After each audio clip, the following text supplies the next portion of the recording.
There is one meal causing more heart attacks and strokes than any other meal. 84% of Americans eat it almost every single day. And that is keeping us and our next generation fat, sick, and addicted.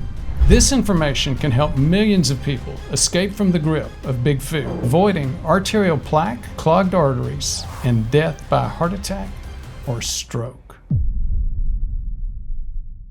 This video is about the number one worst meal that's clogged more arteries than any other meal. And if you're thinking, I don't eat bad food anymore, so I don't need this. Think about it.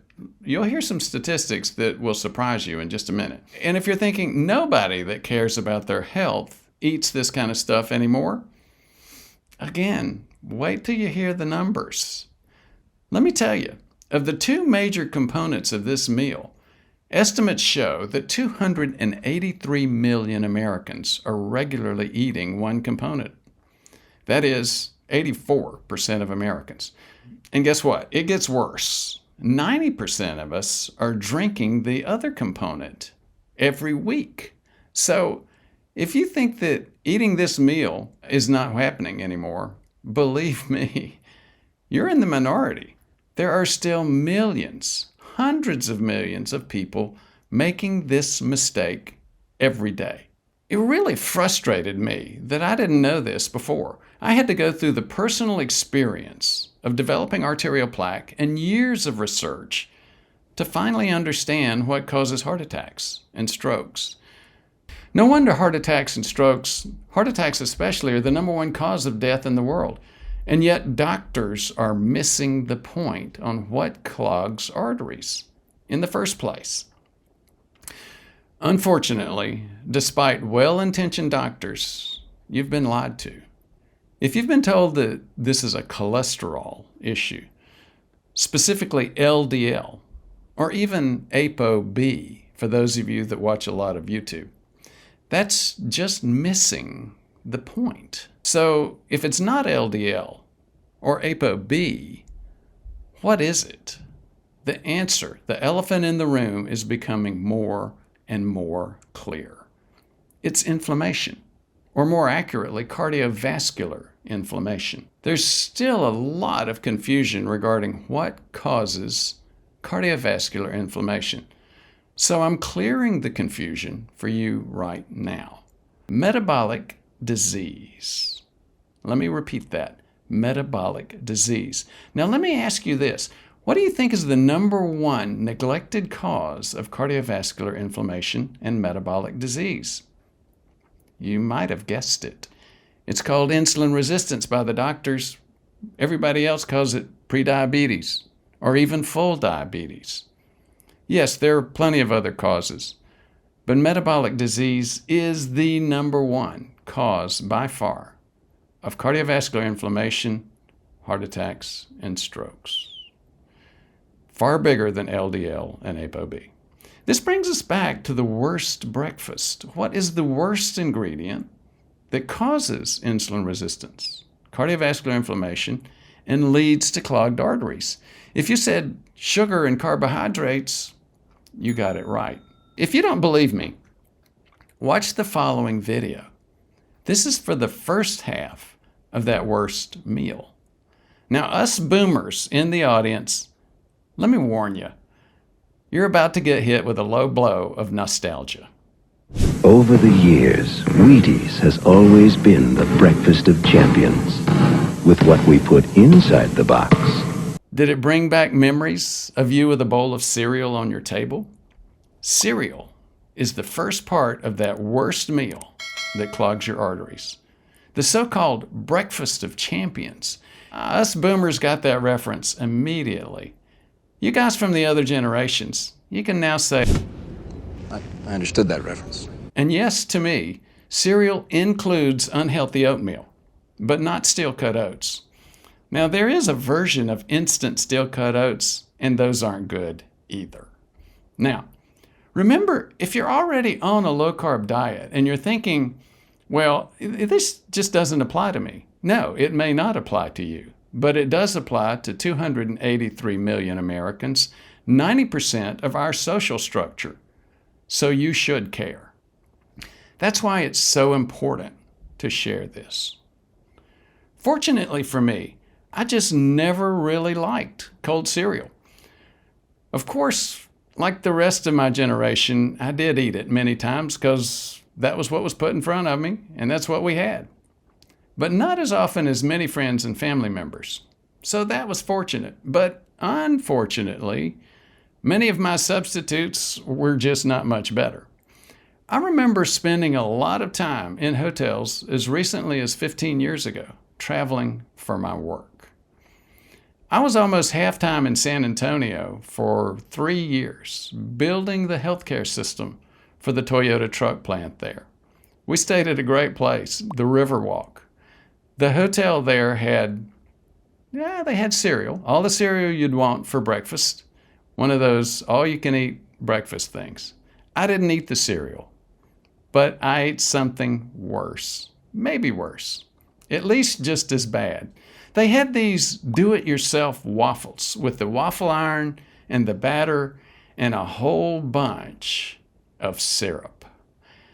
A delicious way to clog my arteries. So we already talked about sugar and the elephant in the room, but there is more. Do you know the ingredients listed on a box of processed cereal? Let's just look at the label on this #1 most consumed cereal in the U.S., Cheerios. It has sales of $435.9 million and 139.1 million boxes every year. That's a lot of cereal. And just Cheerios, one brand out of the dozens. The serving size is 1.5 cups, 39 grams. Each serving has a whopping 29 grams of total carbs and 6 grams of fiber. But here's the catch. They claim it only has 2 grams of sugar, including added sugars. So what are the remaining 21 grams of carbs made of? Well, let's just look at the ingredients. I'll mention the dangerous ones because, of course, terrible components are hidden right alongside healthy nutrients, such as vitamins and minerals. The list includes whole grain oats, cornstarch, sugar, and tripotassium phosphate. Whole grain oats, cornstarch, and sugar might not be the complete list. One very toxic ingredient is something you might not have heard of. It's not listed here, but I bet it is included, and that is high fructose corn syrup. We'll talk a lot more about high fructose corn syrup a little bit later, but let's cover the sugar first. Remember, I told you that high blood glucose and insulin cause plaque. High amounts of sugar will spike both your blood glucose and your insulin. As you can see here, anytime your blood sugar exceeds 140 milligrams per deciliter, you're starting to burn the intima, the lining of your arteries, causing cardiovascular inflammation, clogged arteries, and arterial plaque. Anytime your blood glucose increases, insulin is highly likely to spike. High insulin levels over time cause cardiovascular inflammation, which in turn causes plaque, clogged arteries, and guess what? Heart attacks and strokes. But there is that second player we saw on a list of ingredients, tripotassium phosphate. It's used as an emulsifier. You ever heard of that? It improves the cereal's acidity and texture. Guess what another use of tripotassium phosphate is? It's a powerful cleaning agent. So did you know you were eating powerful cleaning agents, or your friends and your family and your children's generation in your family are eating cleaning agents in their cereals? What a way to clean your arteries. Not such a good joke, huh? Jokes aside, this is one of those unnoticed chemical substances that will damage your arteries. Evidence indicates that phosphates Phosphate additives in foods can increase blood phosphate levels for as long as 10 to 20 hours after a meal. And here's the kicker. Elevated phosphorus levels, even within normal lab ranges, increase unhealthy coronary artery calcification. Starting to connect some dots here? The type of plaque with a thin cap that can rupture and cause heart attacks. Speaking of that one bowl of cereal, let's go back and ask a question. Is that one bowl of cereal worse than a hamburger from your favorite fast food joint? If you compare them directly, maybe not.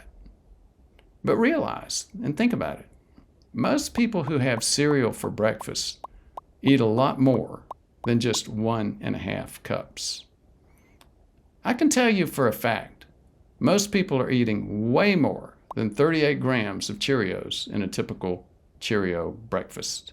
And as we said from the beginning, they do it every day. We're choosing Cheerios because they're the top of the chain. They sell more than anybody else. But there are even worse examples. So you need to be really careful. Listen to what I'm going to tell you now.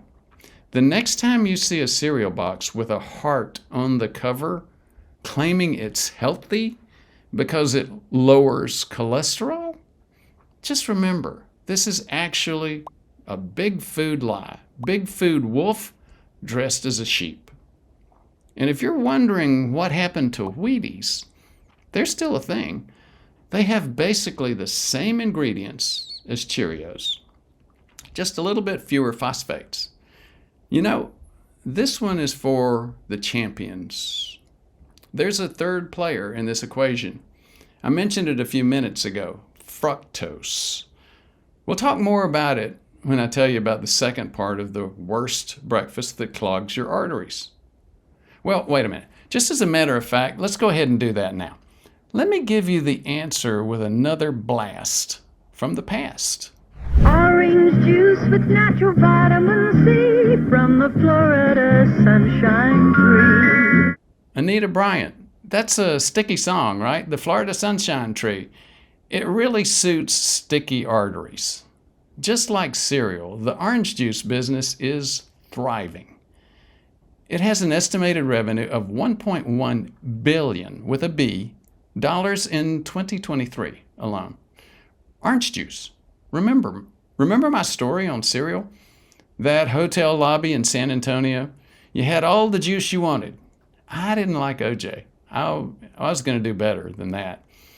But I did like their cranberry, quote, juice, end quote. The cranberry, quote, juice, end quote, was mostly fake. Cranberry flavored sugar water. And actually, when I wasn't there, Drury on the Riverwalk, I used to eat a little bit differently for breakfast. Sometimes I ate eggs. Usually it was grits. Grits are like oatmeal. It all depends on the processing. Quick grits spike your blood sugar just like quick oatmeal. Traditional stone ground grits are more like steel-cut oats. Stone ground grits can have a glycemic index as low as 4. Well, 4, that's almost as low as the stones that ground the grits. Anyhow, thank you for listening to that bunny hole. Let's get back on track. So, what is the problem with orange juice? Let's use the #1 best-selling brand of orange juice in the U.S. as the main example. This is the nutritional information from Tropicana Pure Premium. The serving size is 8 fluid ounces, about 240 milliliters. Each container has about 6 servings. Let's look at the amount of sugar. There are 26 grams of carbohydrates, 22 grams of sugar, and we'll only guess what that 4 grams, maybe that's fructose. That's not bad, right? Well, if you drink half the bottle, you'll be drinking a whopping 78 grams of carbs, coming from juice only. That's not to mention the cereal that you had with it. The label here claims that it's freshly squeezed sugar with no additional substances. However, in this case, I'm just not as worried about what it has as I am about what it doesn't have. Can you see what that is? Maybe you guessed it. Fiber. Evidence shows that both soluble and insoluble fiber can improve the gut biome.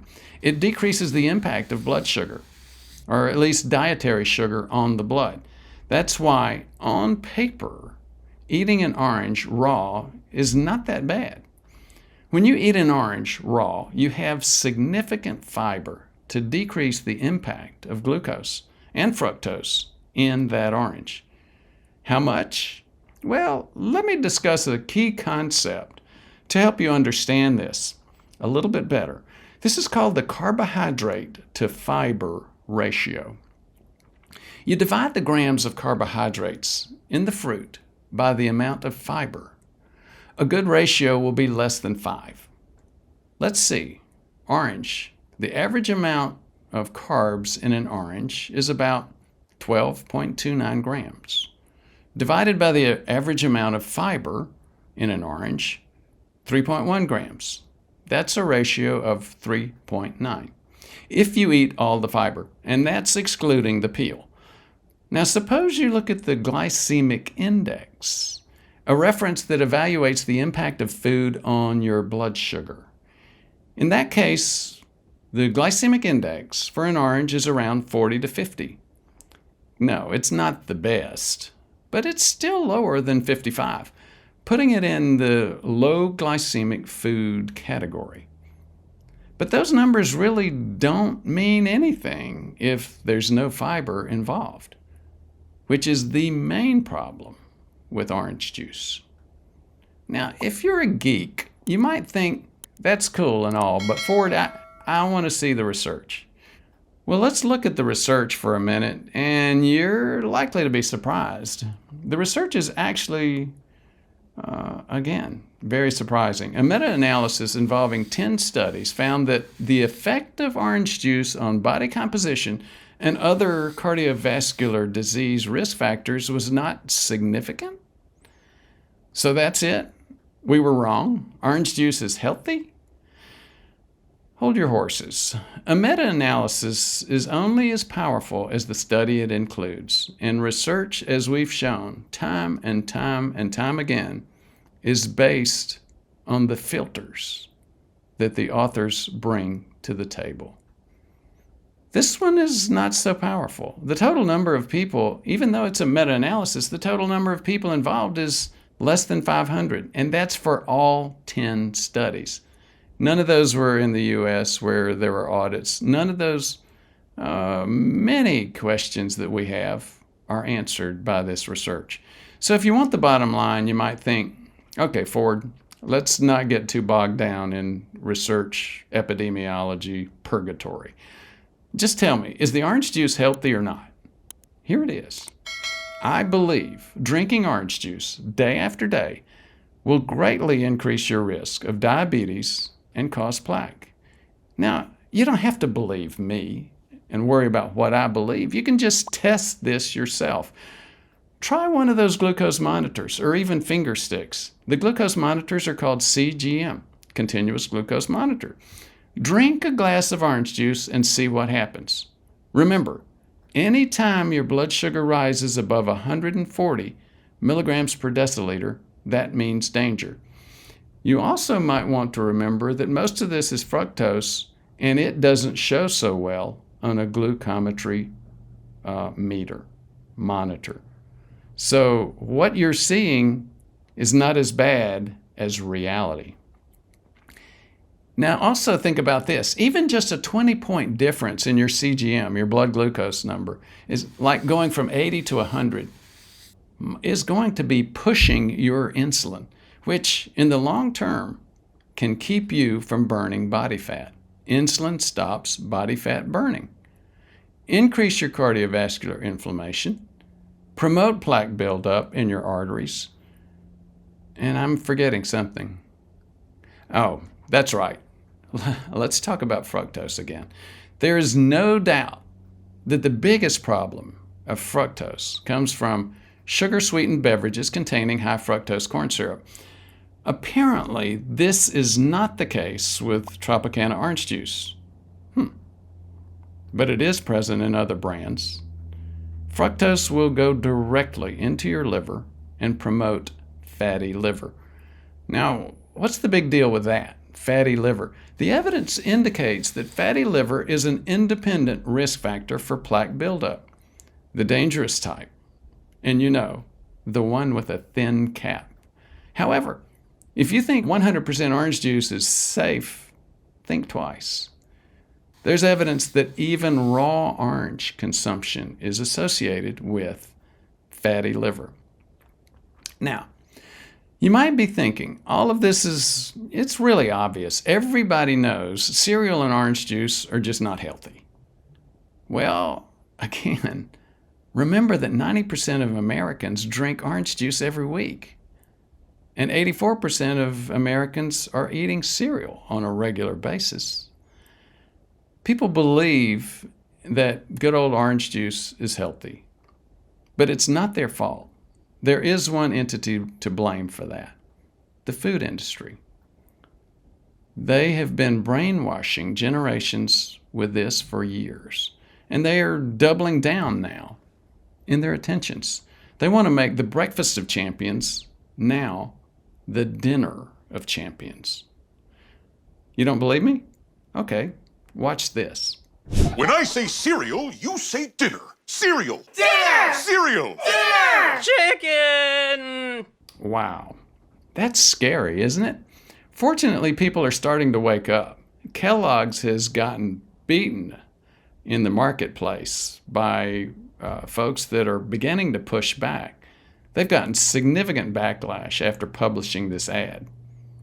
However, it's still a long way to go. Here's what we can do. First, consider alternatives for breakfast. I suggest eating a low-carb breakfast, and I prefer low glycemic carbs when you do eat carbs, healthy fats, and protein. Let me give you an example. Depending on where I am, my breakfast can consist of eggs, sausages, coffee with butter, or avocado, and coffee with avocado oil, and occasionally a pork rind or two. As we mentioned at the beginning of the video, fasting is another option to consider. But again, if you're going to do intermittent fasting, if you can eat breakfast and skip dinner, it's better. That's not just recent evidence, that's been out for years. Time-restricted eating is very healthy. Try to do your eating window in the morning and early afternoon. I personally prefer to skip dinner if going into some form of intermittent fasting, but I understand there's a lot of social push for us to eat dinner together with friends and family, and if that's the only way you can do time-restricted eating, so be it. I think the benefit of time-restricted eating outweighs that need to front-load calories during the day.